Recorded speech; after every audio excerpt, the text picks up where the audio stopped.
அலைக்கும் ரஹ்மத்துல்லாஹி தஆலா பரகாத்துஹு. இன்னைக்கு என்னுடைய தலைப்பு காதல் கலாச்சாரத்தை அதிகமாக இன்ஃப்ளூயன்ஸ் பண்ணுறது சொசைட்டி தான் காதல் கலாச்சாரம் அக்செப்டன்ஸ்க்கு கொண்டு வந்திருக்கு. இது பண்ணிக்கலாம் அப்படின்னு சொல்கிற ஒரு இதை கொண்டு வந்தது சொசைட்டி தான் அப்படின்னு பற்றி தான் நான் பேச போகிறேன். சொசைட்டி என்னன்னா சொசைட்டி அதுக்குள்ளே எதுலாம் வரும்னா நம்மளுடைய குடும்பம் வரும், நம்மளை சுற்றி இருக்கிற நம்மளுடைய உறவினர்கள், நம்மளுடைய தோழர்கள், தோழிகள் அவங்க வருவாங்க. அதுக்கப்புறம் நம்ம எங்கெங்கெல்லாம் வெளியே போகிறோமோ அங்கே இருக்கிற ஆட்கள், அதுக்கப்புறம் நம்ம இருக்கிற ஏரியா, நம்ம இருக்கிற ஸ்கூல், நம்ம இருக்கிற காலேஜ், நம்ம வேலை பார்க்குற அந்த வேலை இடம், இது எல்லாமே நம்மளுடைய சொசைட்டியாக வருது. இஸ்லாம் என்ன சொல்லுதுன்னா, இஸ்லாமிய மார்க்கம் எப்படின்னா ஒரு ஃபேமிலி ஓரியன்டட் ரிலீஜியனாக இருக்குது. இப்போ இஸ்லாமில் என்ன சொல்கிறாங்கன்னா, ஒரு குடும்பமே ஒரு சின்ன சொசைட்டி தான், மைக்ரோ சொசைட்டி தான் நம்மளுடைய குடும்பம். நம்மளுடைய குடும்பத்தில் இருந்து ஒழுக்கத்தை நம்ம ஒரு பிள்ளைக்கு நம்ம கற்றுக் கொடுத்தோன்னா அங்கேயே அந்த குழந்தைக்கு என்னது வழி தவறி போகிற பாதையில் நம்ம அவங்கள தடுக்கிறோம். அதனால என்ன சொல்கிறாங்கன்னா, உங்களுடைய வீடு, உங்களுடைய சொசைட்டியை சரி பண்ணுங்க அப்படின்னு சொல்கிறாங்க. இதில் என்னென்ன சொல்லிக் கொடுக்கணும்னா, ஒரு பெற்றோர்கள் தங்களுடைய பிள்ளையை என்ன பண்ணணும்னா, அல்லாஹ் இதுதாம்மா சொல்லியிருக்கா, இப்படி தான் இருக்கணும்னு அல்லாஹ் நம்மளுக்கு குரானில் எடுத்து சொல்லியிருக்கா அப்படின்னு சொல்லி குரான் வசனங்களை அந்த குழந்தைகளுக்கு சொல்லிக் கொடுக்கும். அதுக்கப்புறம் முஹம்மது நபி ஸல்லல்லாஹு அலைஹி வஸல்லம் அவங்க எப்படி ஒரு பெண் பிள்ளை இருக்கணும், எப்படி ஒரு ஆண் பிள்ளை இருக்கணும், எப்படி தங்களுடைய மார்க்கத்தை நிலைநாட்டணும், எப்படி தவறு இழைக்காமல் தங்களுடைய வாழ்க்கையை இது பண்ணணும், தான் என்ன செஞ்சால் அவங்களுடைய சொர்க்கத்துக்கு போக முடியுமோ அது எல்லாமே அவங்களுக்கு நம்ம கற்றுத்தரணும். குரான்கள், ஹதீஸுகள், துவாக்கள் இதெல்லாம் சொல்லிக் கொடுத்தா அந்த பிள்ளைகள் தங்களுடைய வீட்டிலேயே நல்ல ஒரு பிள்ளைகளாக வளருவாங்க.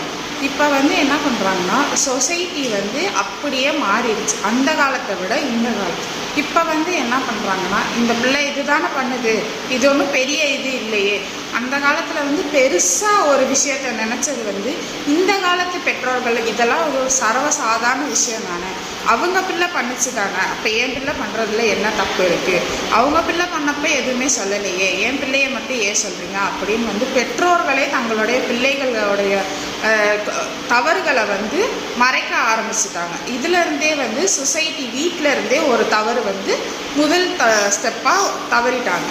இதுக்கடுத்து என்ன பண்ணுறாங்கன்னா, தங்களுடைய வேலை இடங்களில் என்ன நடக்குதுன்னா கோ எஜுகேஷன் அப்படின்னு சொல்லி இப்போ ஒரு ட்ரெண்ட் இருக்குது. இது ஒரு ஃபேன்சி ட்ரெண்ட்.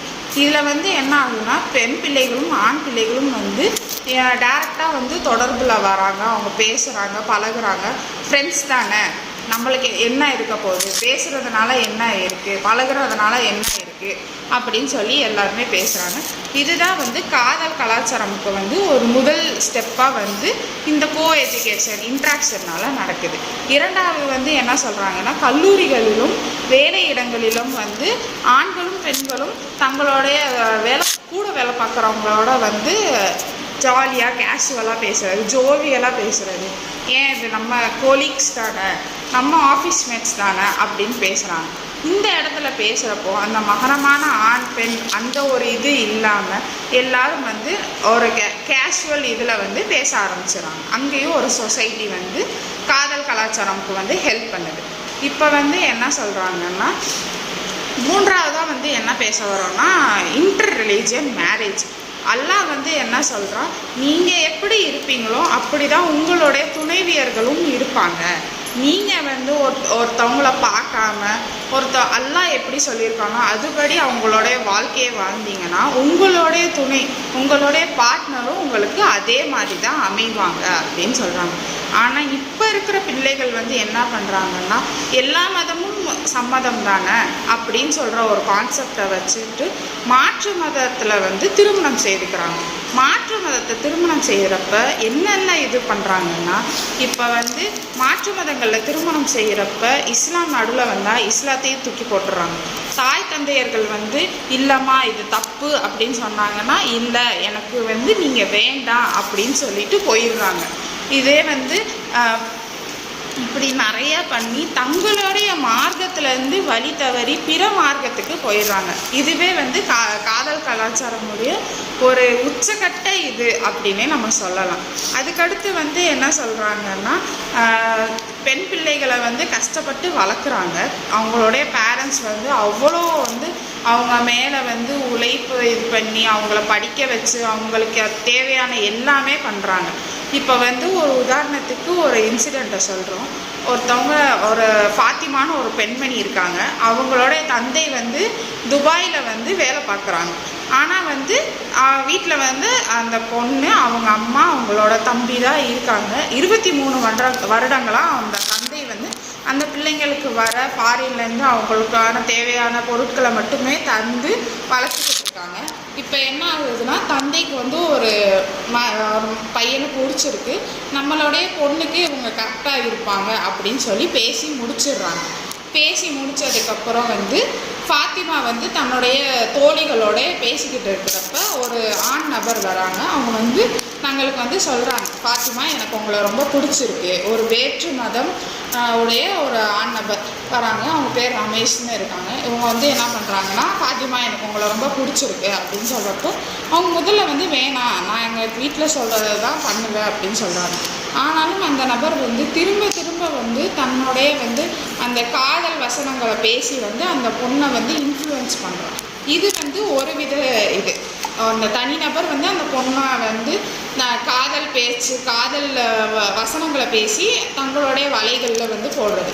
இரண்டாவது வந்து தங்களுடைய தோழிகள், அந்த ஃபாத்திமா அவங்களுடைய தோழிகள் வந்து என்ன பண்ணுறாங்கன்னா, இதெல்லாம் வந்து நார்மல் இது ஃபாத்திமா, நீ வந்து யாருமே உலகத்தில் பண்ணாததையா பண்ண போகிற, லவ்வு தானே, யாரையோ உனக்கு பிடிக்காத ஒரு மனிதரை, உனக்கு தெரியாத ஒரு மனிதரை கல்யாணம் பண்ணுறதுக்கும் உனக்கு தெரிஞ்ச ஒரு பர்சன், உனக்கு பிடிச்ச ஒரு பர்சனை நீ கல்யாணம் பண்ணிக்கலாம்ல, இது ஒன்றும் தப்பு இல்லை. நீ கல்யாணமே பண்ணிட்டாலும் கொஞ்ச நாள் தானே இந்த ஊர் உன்னை பற்றி பேசும், அதுக்கப்புறம் எல்லாத்தையும் மறந்துடும், நீ அவ்வளோ பெரிய இதெல்லாம் இல்லை அப்படின்னு சொல்லி தங்களுடைய அந்த ஃப்ரெண்ட்ஸ் கூட்டம் வந்து அவங்கள ஃபாத்திமா வந்து பிரெயின் வாஷ் பண்ணுறாங்க. இதுக்கப்புறம் வந்து என்ன நடக்குதுன்னா, ஃபாத்திமாவும் அந்த நபருடைய எஸ்எம்எஸ்களுக்கும் அந்த நபர்களுடைய காதல் கடிதங்களையும் படித்து வந்து அந்த காதல் வலையில் வந்து விழுந்துடுறாங்க. ஆனால் வந்து அவங்களுக்கு மனது ஓரத்தில் வந்து என் தந்தை எனக்காக பண்ணுறாரே அப்படின்ற ஒரு பயமும் இருக்கிறனால அவங்க எந்த ஒரு ஸ்டெப்பும் எடுத்து வைக்கல. கல்யாண நாளும் நெருங்கிக்கிட்டே வருது. அப்போ வந்து நெருங்கிட்டு வரப்போ அந்த ரமேஷ் வந்து ஒரு நாள் ஃபாத்திமாட்ட சொல்கிறான், ஃபாத்திமா இதெல்லாம் சரிப்பட்டு வராது, நம்ம உங்கள் வீட்டை விட்டு ஓடி போயிடுவோம், நம்ம ஓடி போய் கல்யாணம் பண்ணிக்கலாம், கல்யாணம் பண்ணிட்டா என்ன செய்ய போகிறாங்க அப்படின்னு சொல்லி ஒரு சொல்யூஷனை கொண்டு வந்து கொடுத்துட்றாங்க. அப்போ ஃபாத்திமாவும் இந்த ஃப்ரெண்ட்ஸோட இதெல்லாம் கேட்டுட்டு சரி நம்ம ஓடி போய் கல்யாணம் பண்ணிக்கலாம் அப்படின்ற ஒரு இதை வந்து கொண்டு வந்துடுறாங்க. இப்போ வந்து என்ன நடக்குதுன்னா, ஃபாத்திமா வந்து ஒரு நாள் ஓடி போகலான்னு தன்னுடைய பேகை எடுத்து துணி எல்லாத்தையும் உள்ளே பேக் பண்ணிகிட்டு இருக்கிறப்ப சின்ன வயசில் அவங்க மதர்ஸால் பேசி வந்து ப்ரைஸ் வாங்கினா ஒரு சர்டிஃபிகேட் இருக்கும். அப்போ வந்து ஃபாத்திமாவுக்கு தங்களுடைய மலரும் நினைகள் வந்து ஞாபகம் வந்துடும். எப்படி வந்து அவங்க சின்ன வயசில் அல்லாஹ் சொல்கிற இதெல்லாம் கேட்டு பயான் பேசி தான் வந்து முஹம்மது நபி ஸல்லல்லாஹு அலைஹி வஸல்லம் உம்மத்தின் பெண் அப்படின்னு சொல்லி எவ்வளோ இதுவாக பேசியிருக்காங்க அப்படின்றப்ப தான் ஃபாத்திமாவுக்கு வந்து தான் செய்த வந்து தவறை வந்து உணர்றாங்க.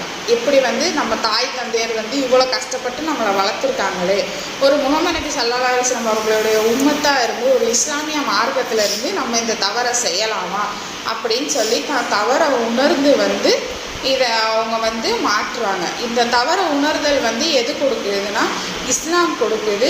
இந்த வந்து அவங்களுக்கு வந்து இந்த கெட்ட சிந்தனைகளை வந்து இதை போதிக்கிறது வந்து அவங்களுடைய சொசைட்டி, அவங்களுடைய ஃப்ரெண்ட்ஸ், அவங்களுடைய மாற்று மத சகோதரர்கள் தான் அப்படின்னு சொல்கிறாங்க. இந்த மாற்று மத வந்து இது எப்படி சொல்கிறாங்கன்னா, பாலும் சேரலாம், பாலும் தண்ணீரும் சேரலாம், எண்ணெயும் சேரலாம், ஆனால் எப்படி எண்ணெயும் தண்ணீரும் சேரக்கூடாது. அது மாதிரி தான் வந்து நம்மளுடைய கலாச்சாரத்தை வந்து மாற்று மத கலாச்சாரங்களோட சேர விடக்கூடாது. நம்மளுடைய இஸ்லாம் என்ன சொல்லியிருக்கோ அதைப்படி தான் நம்ம ஃபாலோ பண்ணணும்.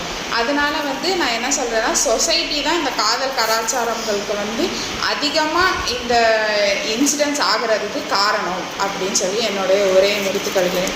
வாஹர் ரவானா அல்ஹம்துலில்லாஹி ரப்பில் ஆலமீன். அஸ்ஸலாமு அலைக்கும் வரஹ்மத்துல்லாஹி. தஆலா வபரகாத்துஹு. அஸ்ஸலாமு அலைக்கும் வரஹ்மத்துல்லாஹி தஆலா வபரகாத்துஹு.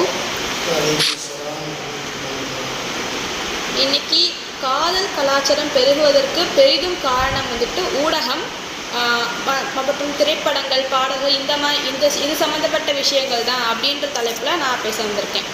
இப்போது முன்னாடி சொன்ன மாதிரி காதல் அப்படிங்கிறத வந்துட்டு இப்போ வந்துட்டு ஒரு சமூகத்தில் குடும்பம் இருக்குது, குழந்தைங்க இருக்காங்க, அந்த பெண் இருக்கா, ஆண் இருக்கா, எல்லாமே இருக்குது, அவங்களுக்கு சொல்லியும் கொடுக்குறாங்க. ஆனால் இப்போ வந்துட்டு பார்த்தோம் அப்படின்னா காதல் அப்படிங்கிறது ஒரு தனி மனுஷனோட உணர்வுகளில் ஒன்று. அந்த உணர்வை வந்துட்டு நம்ம என்ன தான் நல்ல வகையில் போதிச்சு கொடுத்தாலும் அது வந்துட்டு ஏதோ ஒரு விஷயத்தினால வந்துட்டு கெட்டு போகுது அப்படின்னா அது வந்துட்டு ஒரு ஊடகமாகவோ இல்லை சோஷியல் மீடியாவோ இல்லை வந்துட்டு ஒரு சினிமா பார்க்கறதுனாலையோ பாட்டு பாடுறதுனாலையோ தான் சொல்லலாம். ஏன்னா இப்போது நிறைய பேர் இன்னைக்கு உள்ள சமுதாயத்தில் வந்துட்டு என்ன நடக்குது அப்படின்னா ஒரு சின்ன 7 வயசு குழந்தையிலேருந்து நம்ம 30 வயசு வாலிபர் வரைக்கும் என்ன பண்ணுறாங்க அப்படின்னா நாங்கள் சினிமாவுக்கு போகிறோம், தேட்டருக்கு போகிறோம், நாங்கள் வந்துட்டு சோஷியல் மீடியாவில் இருக்கோம்னு சொல்லி ஒவ்வொரு விஷயங்களாக பண்ணிக்கிட்டு இருக்காங்க. இப்போ இந்த காலத்தில் மட்டும் இல்லாமல் முன்னாடி உள்ள காலத்துலையும் இப்போது நம்ம ஒரு 2000 வருஷத்துக்கு முன்னாடி கூட இந்த மாதிரி விஷயங்கள் வந்துட்டு இருக்குது. ஏன்னா நம்ம தமிழ் இலக்கியத்தில் பார்த்தோம்னாலே அகம் புறம் அப்படின்னு சொல்லி 2 தனியாக பிரித்து தான் வைக்கிறாங்க. அந்த அகப்பாட்டில் வந்துட்டு 5 திணைகளையும் வச்சு அதுக்கு புலவர்கள் வந்துட்டு பாடிக்கிட்டு இருந்திருக்காங்க. அதனால் என்ன தெரியுது அப்படின்னா இப்போ இந்த பாடல்கள் அப்படின்ற ஒரு விஷயம் மூலமாக தான் வந்துட்டு காதல் வந்துட்டு பெருசாக பரவிருக்கு அப்படின்னு சொல்லி நம்ம பார்க்கலாம். இப்போ நம்ம சினிமாவில் பார்த்தா கூட இப்போது ஒரு கதாநாயகன் இருக்காங்க, அந்த கதாநாயகனுக்கு வந்துட்டு எந்த ஒரு நல்ல பழக்கமும் இருக்காது. ஆனாலும் வந்துட்டு அந்த ஹீரோயின் வந்துட்டு அவங்கள போய் காதலிப்பாங்க. இப்போது அந்த காதலுக்கு எதிராக இருக்கிறவங்கள வந்துட்டு என்ன பண்ணியிருப்பாங்கன்னா அந்த சினிமாவில் ஒரு வில்லன் மாதிரி ட்ரீட் பண்ணியிருப்பாங்க, அந்த ஒரு வில்லன் மாதிரி ரிசம்பிள் பண்ணியிருப்பாங்க.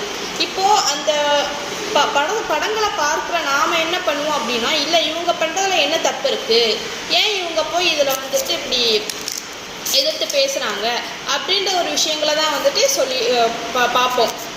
நம்ம போய் அந்த ஹேட்டர், அதாவது அந்த காதலை எதிர்க்கிறவங்களோட பாயிண்ட் ஆஃப் வியூ வந்து யாருமே பார்க்க மாட்டோம். எல்லாருமே அந்த காதலுக்கு சப்போர்ட் தான் பண்ணுவோம். இப்போ எந்த ஹீரோயின் பிரிஞ்சாலுமே வந்துட்டு அதை வந்துட்டு அந்த சோக முடிவு வந்துட்டு யாருக்குமே அவ்வளோவா பிடிக்காது. இந்த மாதிரி விஷயங்கள் தான் வந்துட்டு காதலை ரொம்ப பெருசாக டெவலப் பண்ணிக்கிட்டு இருக்கு அப்படின்னு சொல்லலாம். இப்போ சோஷியல் மீடியா அப்படின்னு பார்த்தோம் அப்படின்னா இப்போ கண்டுபிடிச்சிருக்காங்க. இப்போ வேலண்டைன்ஸ் டே, இந்த பிப்ரவரி மாதத்தில் வேலண்டைன்ஸ் டே காதலர்கள் தினம் அப்படின்னு சொல்லி கண்டுபிடிச்சிருக்காங்க. இதை யார் கொண்டு வந்தால் நம்மக்கிட்ட இந்த பசங்கக்கிட்ட இப்போது அம்மா அப்பாவை விட அவங்களோட காலத்தில் விட இப்போ உள்ள ஜென்ரேஷனில் யார் இந்த விஷயங்கள்லாம் கொண்டு வந்தா அப்படின்னு பார்த்தோம்னா சோஷியல் மீடியா தான்.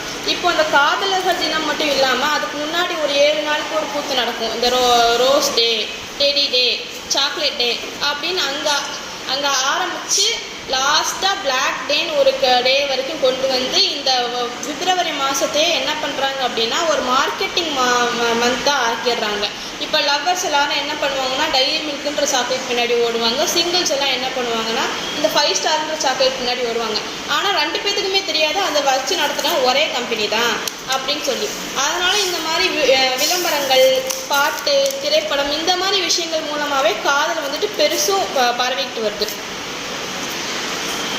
அது மட்டும் இல்லாமல் இப்போ நம்ம சொசைட்டியில் பார்க்குறோம், நான் சொசைட்டியில் பேசுகிறது ஒரு நாள் இருக்கும், 2 நாள் இருக்கும், மிஞ்சி போனால் ஒரு வருஷம் 2 வருஷம் பேசுவாங்க. அதுக்கு மேலே அந்த சொசைட்டி மறந்துடும், வேறு ஒரு டாபிக் கிடச்சிரும். அதனால் இந்த சொசைட்டி வந்துட்டு அந்த விஷயத்தை மறந்துட்டு போயிடுவாங்க. அப்போது ஒரு வாழ்க்கையில் ஒரு விஷயம் நடக்குது அப்படின்னா அது சொசைட்டியோட ரோல் வந்துட்டு ரொம்ப கம்மியாக தான் இருக்குது. இதுவே நம்ம ஒரு ஃபோட்டோவோ இல்லை ஏதோ ஒரு விஷயம் இருக்குது அப்படின்னா அதை பார்க்கும்போதெல்லாம் நமக்கு அந்த நினைவுகள்லாம் வரும். ஏன்னா அது வந்துட்டு ஒரு அதாவது ஒரு மெமரியாகவே அதில் ஸ்டோர் ஆயிரும். அப்படி பார்க்கும்போது நிறைய விஷயங்கள் வந்துட்டு ஃபோன் மூலமாகவோ இல்லை அந்த சோஷியல் மீடியா மூலமாகவோ தான் வந்துட்டு நிறைய விஷயங்கள் நடந்துக்கிட்டு இருக்கு. அதனால் இந்த காதல் கலாச்சாரம் பெருகுவதற்கு காரணம் ஊடகம், அது மட்டும் இல்லாமல் திரைப்படம், இந்த மாதிரி விஷயங்கள் தான் அப்படின்னு சொல்லி என்னோட உரையை நான் முடிச்சுக்கிறேன். அஸ்ஸலாமு அலைக்கும் வரஹ்மத்துல்லாஹி தஆலா வபரகாத்துஹு. அஸ்ஸலாமு அலைக்கும் வரஹ்மத்துல்லாஹி வபரகாத்துஹு. இன்னைக்கு காதலர் தினத்தோட ஒரு சில விஷயங்களை பற்றின கலந்துரையாடல் தான் இங்கே நடந்துகிட்டு இருக்கு. இப்போ முதல்ல பார்த்தோம் அப்படின்னா அல்லாஹ் குர்ஆனில் சொல்கிறான், அல் பக்ரா சூரால 187வது வசனத்தில், நீங்கள் அவர்களுக்கு ஆடையாகவும் அவர்கள் உங்களுக்கு ஆடையாகவும் இருக்கிறார்கள்னு சொல்கிறான். இதில் வந்து யார் அவன் குறிப்பிடுறான் அப்படின்னா, திருமணமான ஆண் திருமணமான பெண் ஒருவர் மற்றொருவருக்கு ஆடையாக திகழ்கிறாங்க அப்படின்னு சொல்கிறாங்க. ஆடையாக திகழ்கிறாங்க அப்படிங்கிறதே வந்து அவங்க வந்து கணவன் மனைவிக்கு தான் சொல்கிறாங்களே தவிர இங்கே காதலுங்கிற ஒரு விஷயத்தை உள்ளே கொண்டு வரவே இல்லை. அதாவது காதலர்கள் வேற, கணவன் மனைவி அப்படிங்கிறவங்க வேற. இப்போ ஒருத்தவங்க திருமணம் முடிச்சதுக்கு அப்புறமா தான் ஒருத்தவங்க இன்னொருத்தவங்களுக்கு ஆடையாக விளங்குறாங்க. ஆனால் வந்து இன்றைய நாளில் வந்து என்ன நடக்குது அப்படின்னா, நீ இல்லாமல் நான் இல்லை, நான் இல்லாமல் நீ இல்லை அப்படின்ட்டு ஃபோன் கால்லையா இருக்கட்டும், மெசேஜ்லையா இருக்கட்டும், எதுலையா இருந்தாலும் ஒருத்தர் இல்லாமல் ஒருத்தர் இருக்க முடியாது அப்படிங்கிற ஒரு நிலைமையில தான் இன்றைய காதலர்கள் வந்து இருக்காங்க. முதல்ல இந்த காதலர் தினத்தோட ஒரு ஓவர்வியூ பார்க்கலாம். இந்த வேலண்டைன்ஸ் டே அப்படிங்கிறதே வந்து யாரோ ஒருத்தரோட செத்த நாள்னா நினைவு நாள். அவர் யார் வந்து அந்த இடத்துல அந்த நாளில் இறந்து போனாங்க அப்படின்னா, செயின்ட் வேலண்டைன் அப்படின்னு சொல்லிட்டு ஒருத்தர் இறந்து போயிருக்காரு. அவர் வந்து உரோம் நாட்டை சேர்ந்த ஒரு சன்னியாசி. அதாவது சன்னியாசி செத்த நாளை வந்து உலகத்தில் இருக்கிற ஒட்டுமொத்த உலகமே வந்து காதலர் தினமா கொண்டாடுற ஒரு விசித்திரமான செயலை வந்து நம்ம உலகத்தில் மட்டும்தான் பார்க்க முடியும் இந்த துனியாவில். அவர் ஒரு இந்த மாதிரி இறந்த நாளில் போயிட்டு மொத்த உலகமும் வந்து அவர் செத்துட்டாரேன்னு சொல்லிட்டு உலகமே கொண்டாடுது அப்படிங்கிறது தான் இந்த காதலர் தினம். இந்த இடத்துல வந்து என்ன அப்படின்னா, ஊடகம் சமூகம் இது எல்லாமே வந்து காதலுக்கு வந்து பெருந்துணையாக அதை வந்து வளர்க்குறதுல வந்து ரொம்ப மும்முரமாக இருந்தாலும், ஊடகம் இல்லாத காலம்னு இருந்துச்சு. அதாவது இன்னும் ரொம்ப கிடையாது, ஒரு 5 வருஷம் 7 வருஷம் 8 வருஷத்துக்கு முன்னாடி, இன்னும் அதிகமாக வச்சுக்கிட்டோம்னா 10 வருஷத்துக்கு முன்னாடி போய் பார்த்தோம்னா இந்த ஊடகங்கிற ஒன்று அப்போ தான் வந்துக்கிட்டு இருந்துச்சு. ஆனால் 2000 2009 அந்த மாதிரி இருக்கிற காலகட்டத்திலே வந்து இந்த காதல் கலாச்சாரம் பெரியதாக இருந்துச்சு. எப்படி பெருகி இருந்துச்சு? இப்போ வந்து ஃபோனில் பேசுகிறாங்க, அப்போ எஸ்எம்எஸில் பேசுனாங்க, இப்போ சமீப காலமாக இன்ஸ்டாகிராம், வாட்ஸ்அப், ஃபேஸ்புக்னு பேசுகிறாங்க. இன்னொன்று இதில் என்னென்னா, எல்லாரும் வந்து அந்த ஒரு சின்ன எப்படி சொல்கிறது, அதை வந்து ஒரு பூங்கான்னு சொல்லலாம் சோஷியல் மீடியாவை. அந்த பூங்காக்குள்ளே யாரை வேணால் எப்படி வேணால் பார்த்துக்கலாம், எப்படி வேணால் பேசிக்கலான்ட்டு இருக்கும்போது இன்றைய இளம் சமுதாயத்தினர் அதுக்கு வந்து ஒரு இரையாக ஆயிடுறாங்க. இப்போ சரி, ஊடகம் இல்லாத காலத்தில் வந்து எப்படி வந்து காதல் பரவச்சு, பல்ப் ஃபிக்ஷன் அப்படின்னு சொல்லிட்டு ஒன்று விற்கிறாங்க. இந்த பல்ப் ஃபிக்ஷன் அப்படின்றது என்ன அப்படின்னா, ஒரு சித்தரிக்கப்பட்ட கதை, புனைவு கதை. ஃபிக்ஷன்னா புனைவு. சித்தரிக்கப்பட்ட புனைவு கதையில் வந்து ஒரு சுவாரஸ்யமான காதல் கதையை கொண்டு வந்துட்டு அதை வந்து ரொம்ப ஸ்பைஸியாக, எப்படி சுட சுட வடையை போட்டு வச்சா இப்படி 10 நிமிஷத்தில் விற்று முடிச்சிருமோ அந்த மாதிரி சில எழுத்தாளர்கள் வந்து இந்த மாதிரி புத்தகங்கள் எழுதுகிறாங்க. இந்த மாதிரி புத்தகங்கள் எழுதும்போது என்ன ஆகுது, அது நார்மலாக இலக்கிய புத்தகங்களை விட இந்த மாதிரி புனைவு புத்தகங்கள் வேகமாக விற்கப்படுது. ஏன்னா அதை வந்து சும்மா எளிமையான நடையில் எழுதிடுறாங்க. சும்மா போகிறவங்க வரவங்க இளைய சமுதாயத்தினர் வந்து இது அதிகமாக இருக்குது. அந்த இளைய சமுதாயத்தினர் ஒரு புக்கை வாங்கி படிச்சுட்டு இவங்க தான் அவங்க தான் இவங்கன்னு அந்த புக்கு வாங்குற இடத்துல வந்து ஒரு காதல் மலரும். புக்கை எடுத்தோடனே பின்னாடி அவங்களுக்கு ஒரு பேக்ரவுண்ட் மியூசிக் வேறு ஓடுது. அந்த மாதிரியான ஊடகம் இல்லாத காலத்துலேயுமே வந்து இந்த சமூக சீர்கேடு வந்து இருந்துக்கிட்டு தான் இருந்துச்சு. இப்போது இதில் எது வந்து நம்ம பார்த்தோம், எது நிஜமாவே காரணம்னு பார்த்தோம்னா, ஒரு தனிப்பட்ட மனிதரோட சுய கட்டுப்பாடின்மை தான். இந்த சுய கட்டுப்பாடின்மையை வந்து தீனியாக நிறையா விஷயங்கள் எடுத்துக்குது. அதுதான் இந்த ஊடகம் சமூகம் இதெல்லாம்.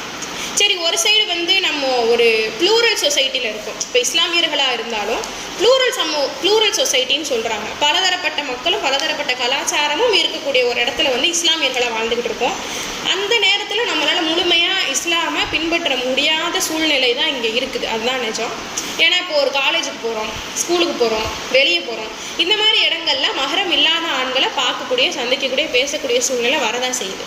இந்த மாதிரி இடங்கள்ல தான் ஆணோ சரி பெண்ணோ சரி அவங்கவுங்க சுய கட்டுப்பாடை பேணிக்கணும். இது முதல் விஷயம். இது வந்து இளைய சமுதாயத்தினருக்கு நடுவில் இது வந்து இருந்துக்கிட்டே இருக்குதுன்னா, சில பெற்றோர்கள் இருக்காங்க, அவங்க வந்து என்ன பண்ணுறாங்க, பொண்ணு பார்க்குறாங்க, மாப்பிள்ளை பார்க்குறாங்க, பேசிடுறாங்க, முடிச்சிடுறாங்க. அந்த கல்யாணத்துக்கும் என்கேஜ்மெண்ட்டுக்கும் இடையில, நிச்சயதார்த்தத்துக்கு இடையில வந்து ஒரு 6 மாதம் 1 வருஷம் கேப் விட்டுறாங்க. அந்த 6 மாதம் 1 வருஷத்தில் வந்து எதுக்கு கேப்பு அப்படின்னு கேட்டால், 2 பேரும் பேசி புரிஞ்சுக்கட்டும் ஒருத்தர் அப்படின்றாங்க. 2 பேரும் எந்நேரம் பார்த்தாலும் எங்கேஜ்டாகவே இருக்காங்க. ஃபோனில் எப்போ ஃபோன் அடித்தாலும் எங்கேஜ்டுன்னு வருது. நம்ம வந்து ஃபோன் பண்ணி பேசினா அவங்க 2 பேரும் பேசிக்கிட்டே தான் இருக்காங்க. இது வந்து ஒரு சைடில் வந்து சரி அப்படின்னு சொல்லிட்டு நல்லது ஒருத்தர் புரிஞ்சுக்கிறதுன்னு நினச்சாலும், இன்னொரு பக்கம் ஒருத்தரை பற்றி நம்ம ஒருத்தர் நிறைய தெரிஞ்சுக்கும் போது, ரொம்ப தெரிஞ்சுக்கும் போது அவங்க மேலே ஒரு சலிப்பு தட்டிடுது. முதல் விஷயம். இன்னொரு விஷயம், இன்னும் இந்த பொண்ணோ சரி இந்த பையனோ சரி தன்னுடைய பழைய வாழ்க்கையோ எதையோ பற்றி தப்பாக தான் இருக்குது, ஆனாலும் அதை பற்றி பேசும்போது ஒருத்தர் மேலே இன்னொருத்தருக்கு ஒரு அந்த நம்பிக்கையான விஷயம் போயிடுது. நீ இப்போவே இப்படி இருக்க, நான் கல்யாணத்துக்கு அப்புறமா நான் எப்படி நம்புறது அப்படிங்கிற அந்த ஒரு நண்பகத்தன்மை வந்து 2 பேத்துக்கு நடுவுலையுமே குறைஞ்சி போயிடுது. அதனால நிச்சயமான திருமணங்கள் நிறையா இன்னைக்கு வந்து நின்றுது. அப்படி நிச்சயமான திருமணங்கள் நிற்கும் போது அந்த ஆணுக்கும் சரி பெண்ணுக்கும் சரி மன உளைச்சல் தான், அந்த குடும்பத்துக்குமே அது மன உளைச்சல் தான். இது ஒரு பக்கம் இப்படி போகுதுன்னு பார்த்தோம்னா, இது ரொம்ப வருஷங்களாக நடந்துக்கிட்டு இருக்கு. இந்த திருமணத்துக்கு முன்னாடி ஃபோனில் பேசுகிற விஷயம் இப்போ சமீப காலம் அந்த 2023 வந்து என்ன பண்ணுறாங்கன்னா, நம்ம இஸ்லாம் படி திருமணத்துக்கு அப்புறம் தான் அந்த திருமணம் நம்ம செஞ்சுக்கிட்ட ஆணையோ பெண்ணையோ பார்க்குறதுக்கு அனுமதி. அதுக்கு முன்னாடி ஒரு தடவை ஒரு மகரத்தோட துணையோட நம்ம பேசிக்கலாம். ஆனால் வந்து இப்போது நிச்சயதார்த்தம் ஆகும்போதே மேடையில் வந்து ஏற்றி நிறுத்திடுறாங்க, மோதிரம் மாற்றிக்கிறாங்க. இந்த கலாச்சாரம் வந்து இப்போ இன்றைய இஸ்லாமிய சமூகத்திடையே பரவலாக பரவிக்கிட்டு வருது. கிறிஸ்டியன்ஸ் மாதிரி கிறிஸ்தவ சகோதரர்கள் மாதிரி என்ன பண்ணுறாங்க, அவங்க வந்து மோதிரம் போட்டுக்கிறாங்க, கேட்டால் என்கேஜ்மெண்ட் ரிங்குன்றாங்க. அந்த பையன் தான் அந்த பொண்ணுக்கு போட்டு விட்றாங்க, அந்த பொண்ணு தான் அந்த பையனுக்கு போட்டு விட்றாங்க. இந்த கலாச்சாரத்தை வந்து சமூகம் தான் கிரியேட் பண்ணுது. இதை வந்து எந்த விதமான ஊடகமோ இல்லை வந்து இந்த திரைப்பட பாடல்களோ இதுக்கு வந்து பின்னணியாக கிடையாது. இதுக்கு சமூகம் தான். ஏன் நின்னா என்ன, ஒன்றா நிற்கிறதுல என்ன இருக்குது அப்படிங்கிறாங்க. ஆனால் அவங்க 2 பேரும் நிஜமாவே சேருவாங்களா மாட்டாங்களான்றது நசீபில் இருக்குதா இல்லையாங்கிறது அவங்களுக்கு திருமணம் ஆனாதான் தெரியும். அப்போவே வந்து ஒன்றா நிறுத்தி ஒரு தேவையில்லாத ஒரு ஈர்ப்பை 2 பேர்த்துக்கும் ஆசையை ஏற்படுத்துறது இந்த சமூகம் தான். இதில் இன்னொன்று என்னென்னா, இந்த காதல் அப்படிங்கிற ஒரு விஷயமே வந்து மாயை அப்படின்னு நான் சொல்லுவேன். ஏன்னா இப்போது சின்ன குழந்தைங்க 10 வயசு இருக்குது, 12 வயசு இருக்கிற குழந்தைங்களுக்குலாம் இன்னொரு எதிர்பாலினத்தை பார்த்தா காதல் வரதில்லை. 60 வயசு 70 வயசு ஆளுங்களுக்குலாம் எதிர்பாலினத்தை பார்த்தா காதல் வரதில்லை. அந்த ஒரு குறிப்பிட்ட வயசுக்கு மட்டும்தான் வருது. என்ன அப்படின்னா, அது ஒருத்தர் மேலே ஒருத்தருக்கு எதிர்பாலினங்களுக்கு இடையில ஏற்படுற உடற்கவர்ச்சி அப்படின்னு தான் நான் சொல்லுவேன். இதை வச்சே ஒரு பெரிய அரசியல் நடந்துக்கிட்டு இருக்கு. என்னது அப்படின்னா, ஒரு மார்க்கெட்னே சொல்லலாம். வேணும்னே வந்து டைட்டான இறுக்கமான ஆடைகள் அணிகிறது, புர்கா வந்து எதுக்கு போடுறோன்னே தெரியாமல் போடுறது, இது எல்லாமே வந்து மற்ற எதிர்பாலினத்தை கவர்றதுக்காக நிறைய விஷயங்கள் நடக்குது. இதை இன்ஃப்ளூயன்ஸ் பண்ணுறதுமே சமூகம்தான். அதை வந்து போட்டால் நல்லா இருக்குது, இது நல்லா இருக்குன்ட்டு ஒவ்வொருத்தவங்களும் ஒவ்வொருடைய ஆடையை பற்றி பேசும்போது, நார்மலாக இஸ்லாம் சொன்ன முறையில் ஆடை அணிகிறவங்கள பார்த்தா அது நல்லா இல்லை அப்படிங்கிற ஒரு விஷயத்தையும் இந்த சமூகம் தான் கிரியேட் பண்ணுது.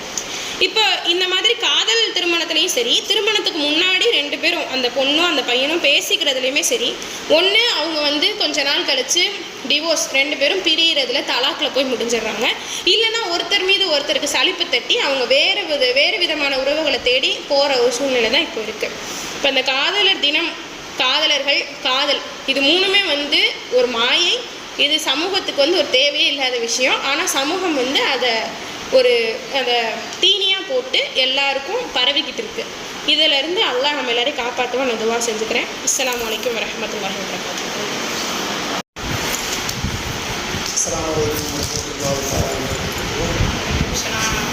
காதல் சீர்கேடு உலகத்தில் ஏற்படுறதுக்கு அடிப்படை காரணம் அப்படின்னா சமூகம் தான் அப்படின்னு சொல்லி ஆயிஷா அலிமாவும் பேசினாங்க. அதுக்கடுத்து ஊடகம் தான் அப்படின்னு சொல்லி தானிஷா அலிமா அவங்க பேசினாங்க. ஆஷிகா அலிமா அவங்க பேசும்போதும் சமூகம் தான், பெரும்பாலான காரணத்துக்கு அடிப்படை சமூகம் தான் அப்படின்னு சொன்ன செய்திகளை பார்க்கணும். இப்போ ஆயிஷா அலிமா சொல்லும்போது என்ன சொன்னாங்கன்னா, ஒரு பெண் வழிகட்டு போய் கடைசியில் ஊரை விட்டு ஓடக்கூடிய நிலைமையில் வரும்போது கூட அந்த பெண் மக்துமா வரசால ஓடும்போது அவங்க ஒரு பயான் செஞ்சாங்க. அதனுடைய அந்த சர்டிஃபிகேட்டை பார்த்துட்டு அவங்க ஒரு மாறக்கூடிய ஒரு சூழ்நிலை ஏற்பட்டுச்சு. ஊரை விட்டு ஓடி போகாமல் இருக்கிறதுக்கு அவங்களுடைய அடிப்படை கல்வி ஒழுக்கம் சார்ந்த விஷயம்தான் இருந்துச்சு அப்படின்னு சொல்லி அவங்க சொன்னாங்க. ஆஷிகா தானிஷ் ஆதிமா சொல்லும்போது அவங்க சொன்னாங்க, பெரும்பாலும் சோசியல் மீடியா தான் அடிப்படை காரணம். சினிமாக்களை பார்த்து, ஃபேஸ்புக்கை பார்த்து, வாட்ஸ்அப்பை பார்த்து இப்படி வரக்கூடிய சூழ்நிலை பார்க்குறோம் அப்படின்னு சொன்னாங்க.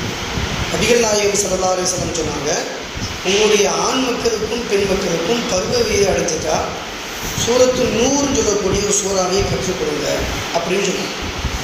ஏன் அந்த சூறாவை கற்றுக் கொடுக்க சொன்னாங்க அப்படின்னு பார்த்தோம்னா, அந்த சூறாவில் முழுக்க முழுக்க மனிதனுடைய ஒழுக்கம் சார்ந்த விஷயம். அது ஆணுடைய ஒழுக்கமாக இருந்தாலும் சரி, பெண்ணுடைய ஒழுக்கமாக இருந்தாலும் சரி, ஒழுக்கம் சார்ந்த விஷயங்களை சொல்லிக்காங்க. இப்போ ஆட்சிக்காரியமாக பேசும்போது அவங்க ஒரு செய்தியை சொன்னாங்க. இன்றைக்கி பெரும்பாலும் புர்கான்னு சொல்லக்கூடிய அந்த ஆடையே வந்து அது ஒரு மக்களுக்கு கவர்ச்சி காமிக்கக்கூடிய ஆடையாக மாறி போச்சு அப்படின்னு சொன்னாங்க. இப்போ ஆடை விஷயத்திலேயே மார்க்கம் சொல்லும்போது ஆடை இல்லை, குரல் விஷயத்திலேயே சொல்லும்போது என்ன சொல்லுதுன்னா, உங்கள் குரலை வந்து நீங்கள் வந்து குறைஞ்சி பேசாதீங்க. அடுத்த ஆணுக்கு முன்னாடி நீங்கள் சத்தமிட்டு பேச ஆரம்பிங்க. ரொம்ப குறைஞ்சி பேசுனீங்கன்னா இந்த குரல் மூலமாக கூட மாற்றங்கள் அந்த ஆணுக்கு ஏற்படக்கூடிய ஒரு சூழ்நிலை ஏற்படும் அப்படின்ட்டு குர்ஆன் சொல்லுது. அது மட்டும் இல்லை, வளையல் கொலுசு போன்ற இந்த ஆபரணங்களை அணிஞ்சிருக்கிறோம். அதை அதிகமாக அணியும் போது அந்த குறிப்பிட்ட சத்தம் அந்த காலையோ கையிலோ வரும்போது ஒரு பெண் நடந்து போகிறாங்கன்னா அடுத்த அந்நிய ஆணு கிடைச்சாங்கன்னா இந்த பெண்ணு தான் போகிறாங்கன்னு கரெக்டாக கண்டுபிடிக்கிற அளவுக்கு ஒரு சூழ்நிலை இந்த இதனால் ஏற்பட்டு. அதனால் எல்லாம் சொல்லுவான், நீங்கள் காலை குலுக்கி நடக்காதீங்க. ஏன்னா காலில் அந்த சலங்கை சத்தம் வந்து வெளியே கேட்கக்கூடாது. அதனால் மார்க்கம் சொல்லுது, சலங்கை வச்சு அந்த கொலுசை போடக்கூடாது. வளையல் போடும்போது சத்தம் கேட்குற அளவுக்கு அதிகப்படியான வளையல்களை அணியக்கூடாது அப்படின்னு சொல்லி மார்க்கம் சொல்லுது. அப்புறம் ஆணோ பெண்ணோ தலையை தாழ்த்தி நடக்கணும் அப்படின்றத மார்க்கம் சொல்லக்கூடிய செய்தியை பார்க்கணும். இன்றைக்கி பெரும்பாலும் சீர்கேடுக்கு அடிப்படை காரணம் நிச்சயத்துக்கு முன்னாடியே ஃபோனை கொடுத்து 2 பேரையும் பேச விட்டுறது. இது ஒரு காரணம். நிச்சயத்துக்கு பின்னாடி 2 பேரையும் ஒன்றா விட்டு ஃபோட்டோ எடுக்கிறது, அதுக்கு பின்னாடி சுதந்திரமாக பேசுகிறது அப்படின்னு பேச விட்டு கடைசி நேரம் நிற்கக்கூடிய அளவுக்கு சூழ்நிலைகள் தள்ளப்படக்கூடிய சூழ்நிலைகளை பார்க்கணும். அதில் குறிப்பாக வந்து நிச்சயத்தில் மோதிரம் மாற்றுறது அப்படின்னு சொல்லி ஆட்சிக்காலியமாக சொன்ன செய்தியை பார்க்குறோம். இதுக்கு அடிப்படை காரணம் 2 பெற்றோரும். அது 2 பெற்றோரும் என் பிள்ளை தானே, என் மருமகன் தானே, வரக்கூடிய மருமகன் தானே, வீட்டுக்கு வரக்கூடிய மருமக தானே, அப்படி அளவுக்கு அதிகமான உரிமை எடுத்துக்கிறாங்க. கடைசி நிச்சயத்தினுடைய திருமணத்தினுடைய பேச்சு ஆரம்பிக்கும் போதே இவங்களுக்குள்ள எத்தனை பேர் சாப்பாடு வருவீங்க நீங்கள் பேச ஆரம்பிக்கிறாங்க. அவங்களுக்குள்ள சண்டை வந்துடுது. அல்லது கணவன் மனைவியாக வரக்கூடிய இந்த வாலிப பெண்கள், வாலிப ஆண்கள் அவங்க பேசக்கூடிய பேச்சில் அதில் ஏதாவது தில்முள்ளான பேச்சுக்கள் வந்துடுது. ஒருத்தருடைய பேச்சு இன்னொருத்தருக்கு பிடிக்காமல் போயிடுது. அளவு கிடந்து பெண்ணு பேசுகிறால இந்த பெண்ணு தவறாக நடந்திருப்பாரோன்னு சொல்லி தப்பான கற்பனை பண்ணக்கூடிய அளவுக்கு ஒரு ஆணை தெரியுது. அப்படி ஒரு காலகட்டத்தை நிறைய சமுதாயத்தில் பார்க்கணும். அதனால் ஊடகத்திலையும் நிறைய பாதிப்புகள் இருக்குது.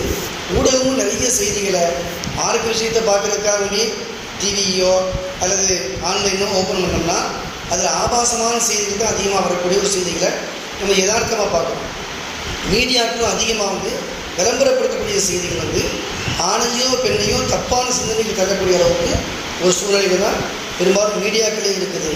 சமூகமும் பெரும்பாலும் அதை தழுவி நம்ம வாழ்ந்தால் நமக்கு மரியாதை நினச்சிட்டு வாழக்கூடிய ஒரு சூழ்நிலை. மரியாதைக்கு பின்னாடி தலைக்குழிவு ஏற்படும், குடும்ப சின்னமாக போயிடும், குடும்பம் பிரிஞ்சு போயிடும்ன்றதெல்லாம் வந்து கவலைப்படாத வாழ்க்கையாக உலகத்தில் பார்க்குறோம். அல்லாஹ் தஆலா குர்ஆனில் சொல்லுவான், நல்ல ஆண்களுக்கு நல்ல ஆண்கள் துணையாக இருக்கும், நல்ல பெண்களுக்கு நல்ல பெண்கள் துணையாக அமைவார்கள், கெட்ட ஆண்களுக்கு கெட்ட ஆண்கள் துணையாக அமைவார்கள், கெட்ட பெண்களுக்கு கெட்ட பெண்கள் துணைவியாக அமைவார்கள் என்பதை திருமறை சொல்லித்தரக்கூடிய அந்த செய்திகளையும் பார்க்கின்றோம்.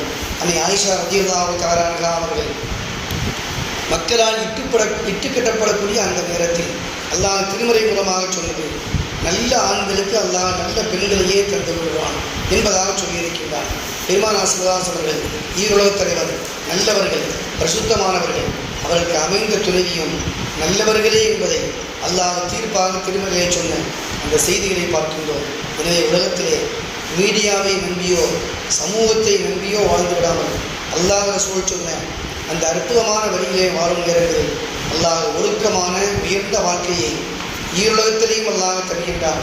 மீடியாக்களையும் சமூகத்தையும் நம்பி திருமறையையும் பெருமானார் ஸல்லல்லாஹு அலைஹி சொல்லையும் புறக்கணித்து வாழும் நேரங்களில் அல்லாஹ் உலகத்திலேயும் கேவலத்தை தந்து விடுகின்றான், மறுமையிலையும் இழிவான வாழ்க்கை அல்லாஹ் தந்து விடுகின்றான்.